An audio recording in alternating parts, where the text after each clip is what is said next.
Hello friends, कैसे हैं आप लोग सब। होपफुली आप सब लोग ठीक होंगे, फिट एंड फाइन होंगे, खैरियत से होंगे। अपडेट तो है इंडियन क्रिकेट के बारे में। जो टेस्ट मैच शुरू हुआ इंडिया और ऑस्ट्रेलिया के बीच में, लेकिन उससे पहले मैं आपको एक कहानी सुनाना चाहूँगा। मेरी हमारे जो बड़े हैं वो हमें हमेशा ऐसी कहानी सुनाया करते थे कि दूसरों के लिए आप गड्ढे मत खोदो, क्योंकि आप ही उसमें घिर जाओगे, किसी का बुरा मत चाहो बेसिकली। ये वो मॉरल ऑफ द स्टोरी था।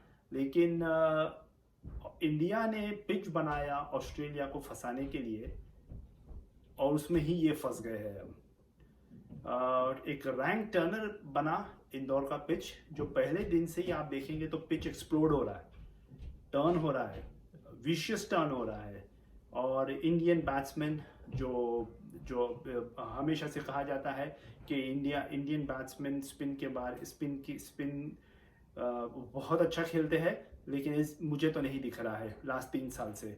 वो 90s में, 2000s में, इनफैक्ट 2015 तक मैं बोलूँगा कि स्पिन के अच्छे प्लेयर्स हुआ करते थे हमारे Indian batsman, but not any more.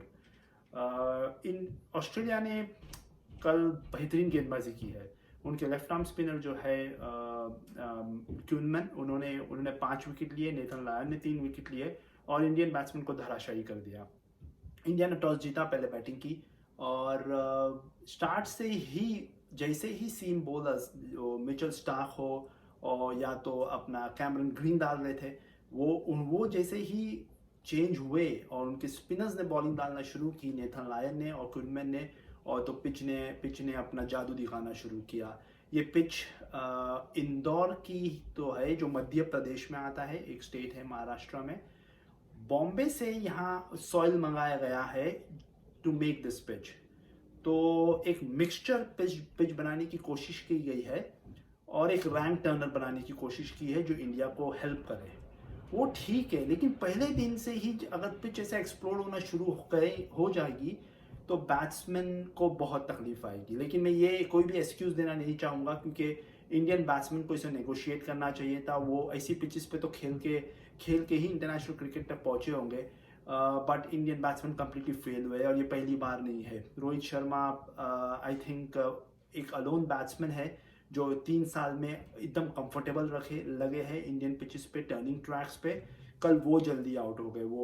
और क्रेडिट देना पड़ेगा क्विनमैन को, उन्होंने बहुत अच्छी फ्लाइट दी वो गेंद, जो पिच होके अच्छी टर्न हुई और रोहित शर्मा उसमें चकमा खा गए।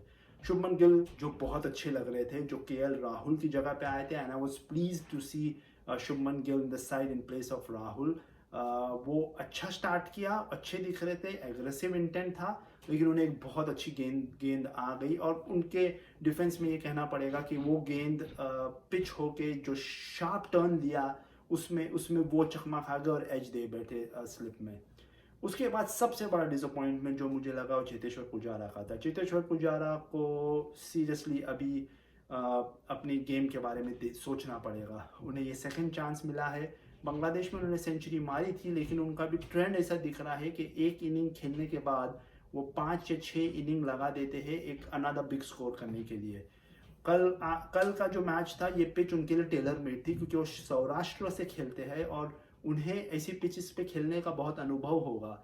लेकिन जो शॉट पे वो आउट हुए, वो नेथन लायन की एक शॉर्ट बॉल थी और शार्प टर्न ले रहा बॉल। जब बॉल इतना शार्प टर्न ले रहा है तो आप early in the innings back foot पे जाके उसे कट नहीं कर सकते हैं। वो कट करने गए, कंप्लीटली मिस किया उसे और बोल्ड हो गए। विराट कोहली ठीक अच्छा खेल रहे थे, but again right arm round Murphy ने उन्हें एक स्ट्रेटर बन डाली, जो उन्होंने वो मिस कर गए। उनका बैट आगे नहीं आया,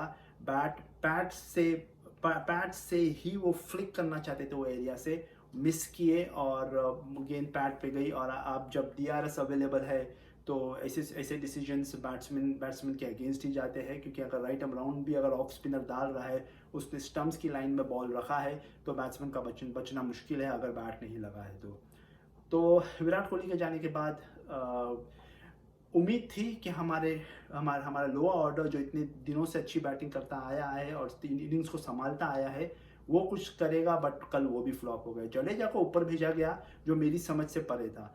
जब आपके पास श्रेयस अय्यर जो स्पिन के इतने अच्छे प्लेयर है वो है, तो आप जडेजा को क्यों प्रमोट कर रहे हो? सिर्फ एक लेफ्ट हैंडर के लिए, क्योंकि क्यूनमैन अच्छी बॉलिंग डाल रहे थे, लेकिन हमारे कोच और कप्तान भूल गए कि दूसरे एंड से उनकी ऑस्ट्रेलिया के पास 2 ऑफ स्पिनर थे, नेथन लायन और मर्फी। तो वो जडेजा के सामने बहुत कंफर्टेबल लगे बॉलिंग डालने के लिए, और जडेजा ज़रा भी कंफर्टेबल नहीं लगे अप दी ऑर्डर, और उसका खामियाजा ना भरना पड़ा और जडेजा भी जल्दी आउट हो गए। श्रेयस अय्यर भी आए और स्टंप्स पे चॉप ऑन कर दिया, उन्होंने भी के.एस. भरत भी नहीं चले। उसके बाद मुझे उम्मीद थी कि अक्षर पटेल और अश्विन एक डिसेंट टारगेट 170 तक तो पहुंचा देंगे, बट अनफॉर्चुनेटली वो भी नहीं हुआ। एक बात से ये दिखाता है कि हमारा अगर लोअर ऑर्डर नहीं चलता है तो इंडिया का कुछ स्कोर ही नहीं बनता है। कल लोअर ऑर्डर हमारा कुछ कंट्रीब्यूट नहीं कर पाया, और इंडिया तो 100 के अंदर आउट हो गया होता अगर उमेश यादव के कपल ऑफ बिग हिट्स नहीं लगे होते। तो इन दी एंड इंडिया 109 पे ऑल आउट हो गया, बहुत disappointing performance. But at the same time मैं 3 साल से देख रहा हूँ स्पिन के अगेंस्ट कंटिन्यूस फेलियर्स है, और इंडिया को सोचना होगा कि वो ऐसे रैंक टर्नर्स बनाते रहे तो हमारी इंडियन टीम ही इसमें फंसते जाएगी। ऑस्ट्रेलिया आया बैटिंग करने, और ऑस्ट्रेलिया ने दिन के ख़त्म होते तक 150 रन बना दिए थे। लास्ट सेशन में ऑस्ट्रेलिया डिसअपॉइंटेड होगा, क्योंकि एक टाइम पे तो बहुत कंफर्टेबल लग रहे थे वो। 98 पे 1 है, पिच भी थोड़ा ईज आउट हुआ था, सुबह का मॉइस्चर जो है जो शार्प टर्न में हेल्प कर रहा था स्पिनर्स को, वो नहीं था। और इंडियन स्पिनर्स पे प्रेशर है विकेट्स लेने का, तो जब प्रेशर आता है तो गेंदबाज एक बैट बॉल भी डालता है बीच में।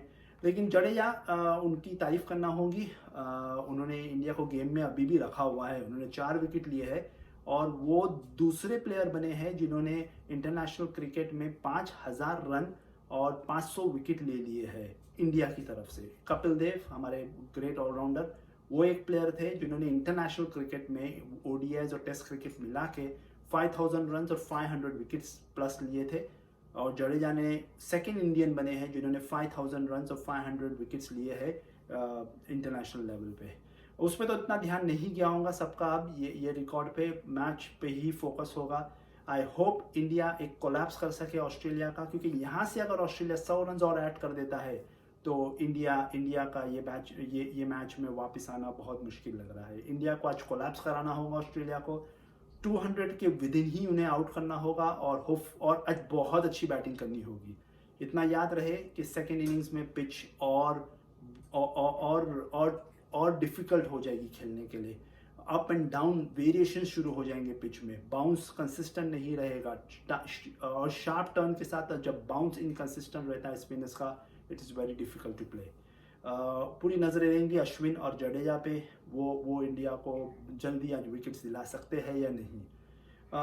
अगेन अगर मैंने कहा, अगेन एक डिसअपॉइंटिंग परफॉर्मेंस इंडिया की तरफ से। होपफुली इन सेकेंड इनिंग्स में जब वो आए तो उस पर कुछ कवर अप करते रहेंगे।